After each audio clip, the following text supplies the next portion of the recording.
The Daily Bread Devotions. Today's reflection with Pastor Jeff Elise Cupides.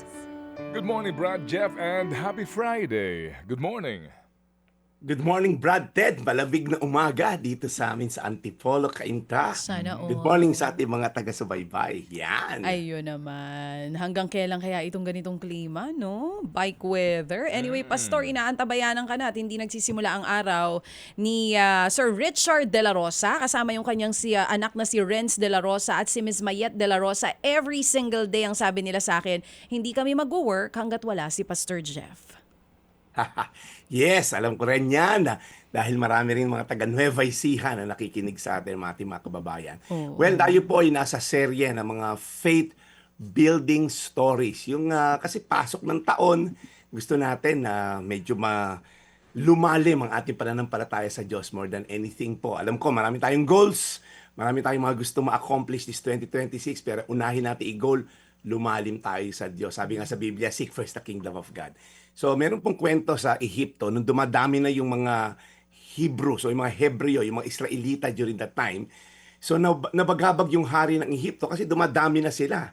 Kesa yung hindi makalaba, mga slave pa rin naman nila ang mga Israelita. So, sabi, pag nanganganak sila, ang dami. So, inutusan niya yung 2 komadrona na in charge sa mga buntis na itong mga Hebreo na to, napatayin kung lalaki yung bata. Grabe, no? Karimari-marim na kautusan ng hari, ano? Pagka nagpang-anak kayo at lalaki, patayin nyo. May sundalong kasama.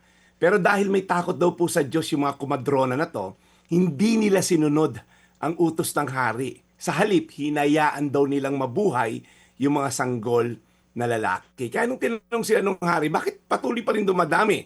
Eh, sabi nila, yung mga Hebreo pong babae, hindi katulad ng mga babae natin dito sa Ehipto, madali silang manganak. Bago pala kami dumating, nanganak na. Okay? At malalakas yung kanilang mga anak. Kaya alam niyo po ang ending. Ang ganda po ng verse sa Biblia na sinabi sa Exodus 1:21.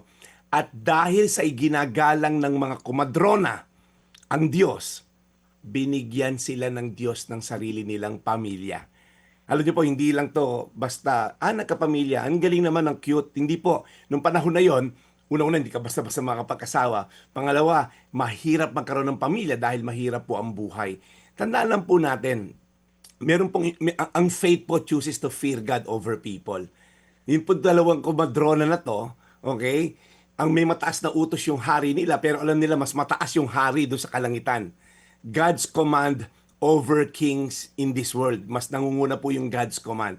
Kaya minsan, natatakot tayo sa utos na mali, kahit alam natin mali dahil baka mawalan akong trabaho, baka iwanan ako ng lalaki na to, baka ganito, baka ganyan. Kahit alam nating mali, sinusunod natin dahil sa takot dito sa physical na mangyayari. Pero alam niyo po, meron po ba mga kautusan ng Diyos na hirap tayong sundin?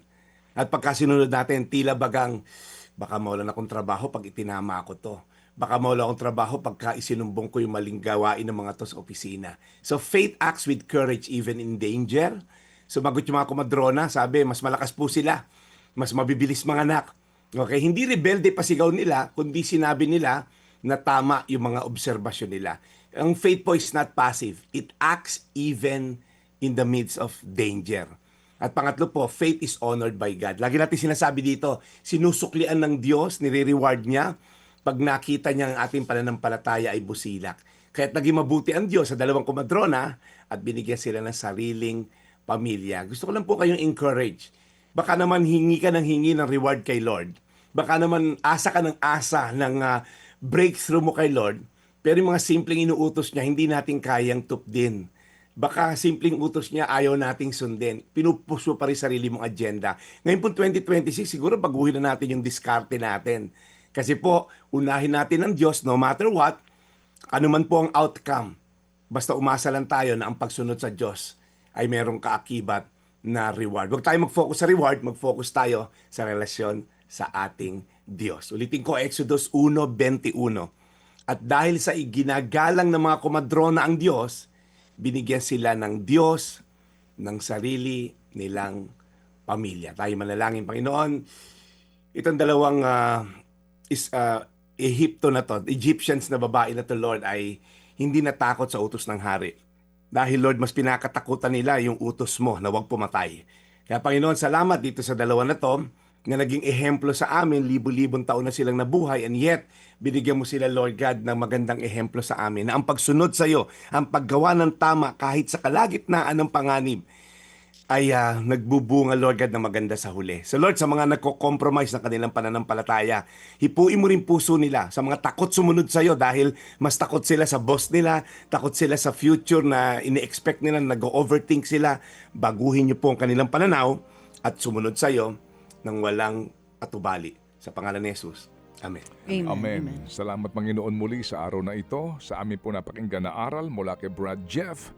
Nawa ito po'y maging gabay po namin sa araw na ito at sa mga araw pang darating. Muli, alagaan niyo po lagi si Brad, lalo na ang kanyang kalusugan at gabayan sa kanyang araw-araw na pagmimisyon. In Jesus' name we pray, Amen. Amen, amen. Brad Jeff, biyernes na ga. So bukas, anong ating aasahan? Ano ang iyong mga services na maaari natin mapakinggan, matunghayan at masubaybayan? Well, Brad Ted, patuloy tayong nangangampanya nitong salita ng Diyos. Linggo-linggo, ting Sabado po ng alas 4, tayo po ay nagsimula ng isang maliit na gawain. Ang pangalan po ay Anchor Church PH. Ang Anchor Church PH po, it's all over the social media. Para po kayo mabigyan ng patuloy na salita ng Diyos sa Facebook, sa YouTube, TikTok, Instagram, Anchor Church PH. Ako po yung nagpapastor dyan at sana po ay bukas alas 4, tunghayan nyo po yung live na online worship service. Ted? Okay, so salamat na marami Brad and good luck sa iyong pagmimisyon kahit na weekend. Pero Monday, appointment tayo uli. Appointment 7:45 a.m. Brad Jeff. Yes, meron lang meron akong kumakain kahapon, Brad Ted. Fan na fan mo to dahil super senior sila. Okay, Bobby Renz Edita Castro. Nagulat lang ako dahil kilala ka talaga. Panahon mo pa doon sa kabilang istasyon. Talagang fan mo na to. Nasa 70s na sila. Hindi, pero kumakain kayo ng lunch at ano yon na namukhaan ka ba na sino ba? Parang sino itong artistahin na ito? Oh, Parang namukhaan ka ba na familiar sa- bosesan? Alin doon? Hindi, una nga, ang sabi, Lucky Manzano. Sabi ko, hindi po. Ay, Ano taray. po? Sabi ko, Pastor Jeff lang po. Yun yung sabi nila. Oo. Sabi ko, malabo na nga mata. Nung sinuot yung salamin, Paki-explain. Oh, nung pagsuot Sabi, ng Lucky salamin, Manzano. ano sabi? Ay, Johnny Delgado. Gumano, nung pagsuot ng salamin. Johnny De Leon. buti ka hindi. Oo. Sabi, Johnny Delgado. Oo. Oh, sige. So, Tito salamat Peps. naman. Anong pangalan niya? Okay, yung mag-asawa po, ang pangalan ay Renz at Bobby at Edita Castro. Yung anak nila, kasama nila si Renz. Ayan. Lorenz, si sa tatay Bobby. Magandang umaga po and thank you po sa inyo pong pagtitiwala sa aming pong programa. Okay, Brad, so bukas, sa Monday tayo ulit. Appointment yan na 7:45. Yes, Brad. Kita-kita po tayo sa Lunes. Ito po yung Daily Brad, your daily dose of inspiration. Mga kapatid, brothers and sisters, saan ka pa? Dito na tayo sa totoo. Dito na tayo sa True FM. Mga kapatid, mag-subscribe and follow po kayo sa social media accounts ng True Network PH. Yan po kami, hanapin nyo lang True Network PH, Facebook, Instagram, YouTube, TikTok, and podcast. Mapa Apple or Spotify man yan, mahahanap nyo kami. Lahat ng mga napapanood at napapakinggan nyo po sa programa, nasa social media accounts namin yan. So paano mga kapatid? See you sa social media!